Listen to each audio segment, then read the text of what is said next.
Ever heard this story? Huh? There once was a tiger-striped cat. This cat died 1,000,000 deaths, revived and lived 1,000,000 lives, and he was owned by various people who he didn't really care for. The cat wasn't afraid to die. Then one day, the cat became a stray cat, which meant he was free. He met a white female cat, and the two of them spent their days together happily. Well, years passed, and the white cat grew weak and died of old age.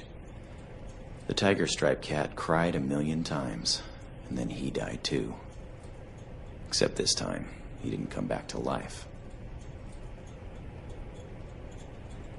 Yeah, it's a good story.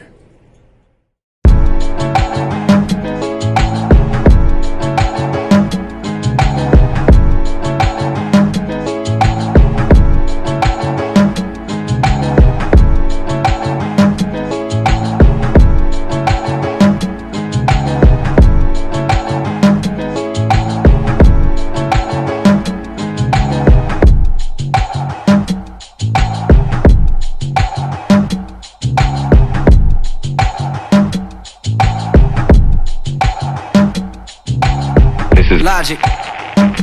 I've spoken these words before, but not on the radio. To be born free is to be born in debt.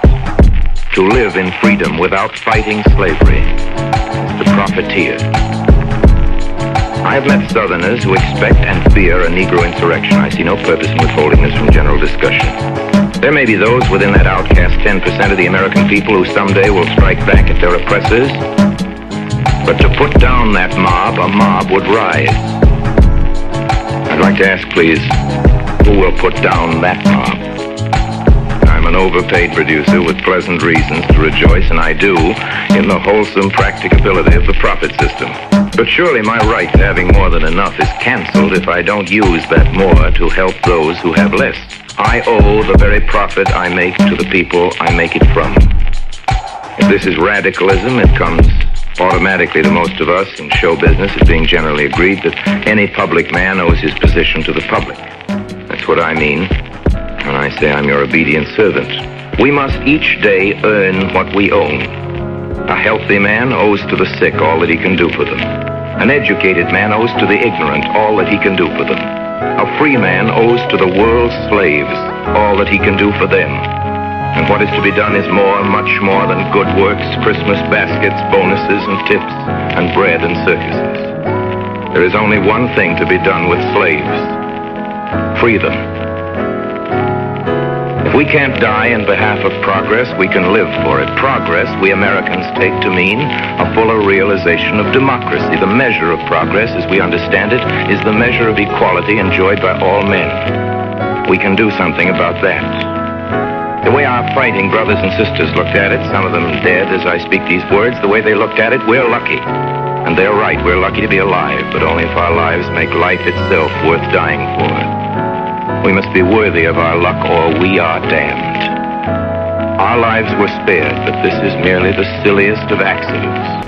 Unless we put the I gift told you of before, life Spike. to the hard I'm employment the of only one justice. who can kill you and set you If we free. waste that gift, Those words we apply won't to have you as anywhere well, to vicious. hide from the indignation Either of way, history. it's going to end here. I want to say this. The morality of the auction block is out of date. There is no room in the American century for Jim Crow. Tomorrow's democracy discriminates against discrimination. Its charter won't include the freedom to end freedom. Race hate isn't human nature. Race hate is the abandonment of human nature. But this is true. There are alibis for the phenomena, excuses, economic and social, but the brutal fact is simply this. Where the racist lie is acceptable, there is corruption. The race haters must be stopped. The lynchings must be stopped. The murders must be avenged. I come in that boy's name and in the name of all who in this land of ours have no voice of their own. I come with a call for action. This is the time for it. I call for action against the cause of riot. It won't surprise me if I'm accused in some quarters of inciting to riot. Well, I'm very interested in riots. I'm very interested in avoiding them. so I call for action against the cause of riots. Law is the best action, the most decisive. It's in the people's power to see 말을 what 이용해서. makes lynchings and starts wars is dealt with, not by well-wishers, but by policemen. And I mean good policemen. Oh, for several generations, maybe there'll be men who can't be weaned away from the fascist vices of race hate. But we should deny such men responsibility in public affairs exactly as we deny responsibility to the wretched victims of the drug habit. There are laws against peddling dope. There can be laws against peddling race hate. That every man has a right to his own opinion is an American boast. But race hate is not an opinion, it's a phobia. It isn't a viewpoint. Race hate is a disease. In a people's world, the incurable racist has no rights. He must be deprived of influence in a people's government. He must be segregated, as he himself would segregate the colored and Semitic peoples. Anything very big is very simple. If there's a big race question, there's a big answer to it, and a big answer is simple. Like the word no. America can write her name across this century, and so she will if we, the people, brown and black and red, rise now to the great occasion of our brotherhood. It will take courage.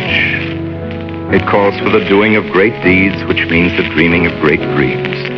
Giving the world back to its inhabitants is too big a job for the merely practical. No one of us will live to see a blameless peace. We strive and pray and die for what will be here when we're gone. Our children's children are the ancestors of a free people. To the generations, the fight is worth it. That just about means that my time is up. When my time's up, I remain as always, obediently yours.